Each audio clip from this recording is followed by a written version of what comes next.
I am at Knotfest here with Cole and JJ from Vended, and I want to double check that I said the name right, because I'm assuming everyone said Vended, right? Yeah, it's whatever you want to say it, brother. Vended. Yeah, I saw in an interview, I think it was someone said it was Vended, and people were saying it wrong the whole time, so I want to make sure I say it right. You got it. Yeah, hell yeah. So where did the idea, I guess, come initially to have it as Vended and not Vended? Like, where did that idea come from? I mean, it's all subjective, I guess. I mean, I say vended or vended, and either way is cool. I mean, it was all just like a group effort to Yeah. make the name. It's a spin-off of Vendetta, pretty much, and stuff. But it's one of those names where it kind of means nothing, and we're going to give it that meaning, you know? I mean, like The fans. like Smashing Pumpkins, if you think about it, is like a terrible band name. but You are right. but everybody knows Smashing Pumpkins. They're the Yeah. fucking best, you know? Yeah, that's it. So, like, at what point? So, obviously, you said it started as Vendetta. Was that the original name for the band, or? That was just like the start of the idea. It was never vendetta, but that's where it stemmed from. Yeah. Yeah, cool. Yeah, Okay, yeah. awesome. So you guys are no strangers to Knotfest. Australia will be number 8 in terms of, I guess, the touring that you've done a part of Knotfest. Yeah. How has it been touring a Knotfest around a country and not doing an individual city? Because you guys have done, I think, like Brazil and the States and like all Yeah. over the place. Is it weird touring it? It's actually kind of cool because it's like a mini tour. The whole fest travels with each other, so we're kind of hanging out with these same bands every day, and on the same flights with whatever. So it's almost like a mini, but also huge tour, if that makes sense. Yeah, so for sure. it's kind of a cool change from what like we're used to. Yeah, awesome. Last year you guys had the big 33 date tour through Europe. Was that your first time headlining Europe? It was our first headlining tour. Yeah, full on. What was that like? It was crazy. Each show was like insane support, insane crowd, and seeing that kind of love over there across the pond was crazy to us. Yeah. Was the level Badass. was the level of love something you expected? Because you've obviously played Europe before, but only ever in support slots. Getting out there for a headliner, was that like a whole different experience, like a different beast? It was. We've done a few headliner shows out there, so we kind of knew what to expect. We didn't know how intense it was going to be, 33 shows. And basically all 33 shows were crazy. So we went to places we've never even heard of and got insane responses, which is wild to see 5 kids from Iowa go across, travel so far, and get that kind of response. Yeah, for sure. On that tour as well, you also played with Gloom in the Corner, who Yeah. are Aussie boys. Did you catch up with them when you were in Melbourne? Yeah, I mean, they're really catching up with us right now because Josh is playing drums for us because Simon isn't here. Oh, Or cool. they- Okay. Yeah, so Josh filled in on like a 24, 48-hour notice pretty much. Yeah, and is he here for these shows as well? Like what the whole tour? Yes. Yeah, cool. He's behind us. Fuck yeah.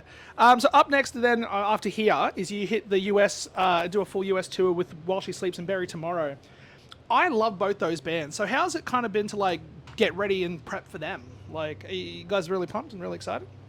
Yeah, we're always stoked to hit the States, and those are some not younger bands, but like, closer to our age. We've toured with a lot of older bands, which is great, and it's going to be fun to hit the States with some younger groups. I say younger, but like, you know what I mean. Like, Yeah. It'll be a good tour, and we're super excited. We're always stoked to play the States. So. Yeah. Every time While She Sleeps come out, like they put on an insane show. Yeah. Bury Tomorrow I only got to see for the first time last year. They opened for Make Them Suffer. I don't know if you've heard of them, but they opened for Make Them Suffer, and it was genuinely like blew me away. I thought they were better than Make Them Suffer, which surprised me a little bit. So no, they're killer. Now, you guys have also been announced as part of Warped Tour. Yes, we have. Is that surreal to be like that would have been something you would have gone to as kids and then be able to play it? Like, We're like kind of too young or whatever for that. But I mean, it's cool. I always looked up to like all the Warped Tour shit and a lot of those bands. So it's pretty cool to be back on it. yeah, hell yeah. Was it something too that like, I guess maybe speaking a little bit to the age there, but like, was it somewhere where you're like, oh, one day we'll go check out a Warped Tour and never getting to, and being like, oh, the first time you get to go to it, you get to play it?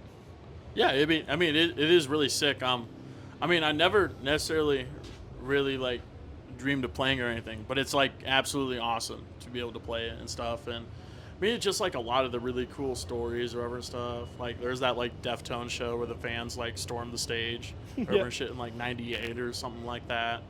and like Mice and Men are really really good friends of ours, stuff. So that's really cool to see them go back and pretty much own that fest.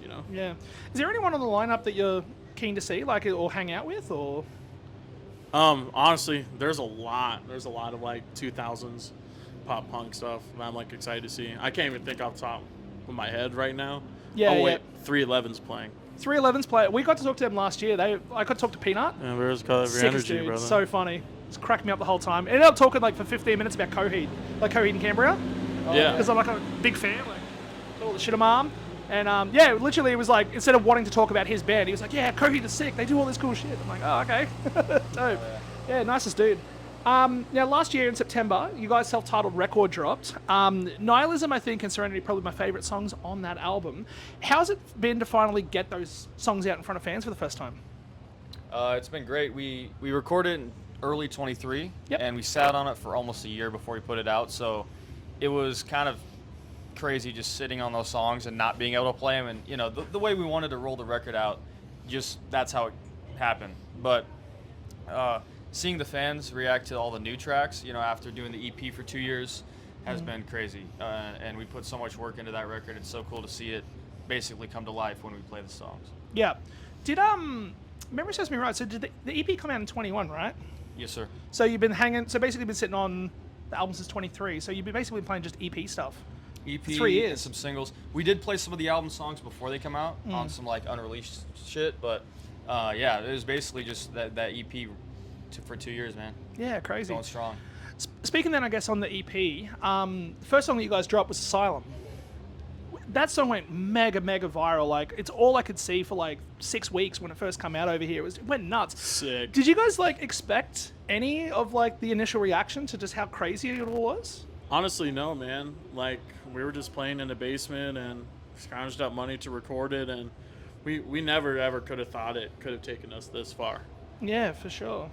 Has it also been like interesting, because obviously, for those that don't know, there is a connection to Slipknot. Has it been cool to kind of like get out of the shadow of that band and be like, hey, listen, this is our shit, we're kind of owning it? Like, what's that experience been like? 'Cause it's unique for sure. I mean, like, we just don't really give a shit. Good. And we're just going to do whatever we want with our music, and if you're mad about it or think whatever, we don't really care. Yeah, fuck yeah. And then I guess, speaking then on Slipknot, you guys have got the show with them in Adelaide on Tuesday. You guys have done a few shows with them. Are you excited to kind of get and do that show halfway around the world? Yeah, it's super cool. I mean, like, we've opened for them a couple times, and it's always been cool, and the guys get to see their parents and everything. I mean, yeah.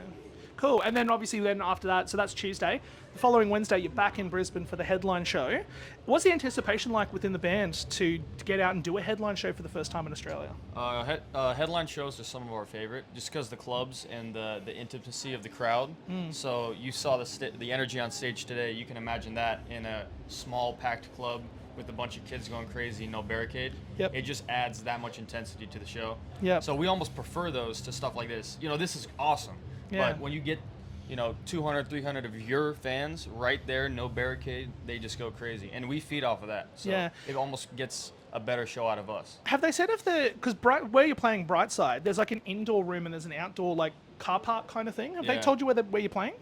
I'm not sure. We'll Okay. find out. Because 2 years ago, when Slipknot were out here last time for the first Knotfest, they brought out Story of the Year.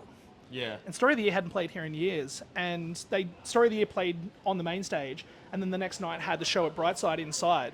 And even the guys in the band were like, somehow this is crazier than playing to 10,000 people. Exactly. Like, they had the exact same thing to say. So, well, fingers crossed you guys are inside, because like the energy in that felt like a time bomb. So Yeah. it was sick. So We love that. really pumped to check you guys out there.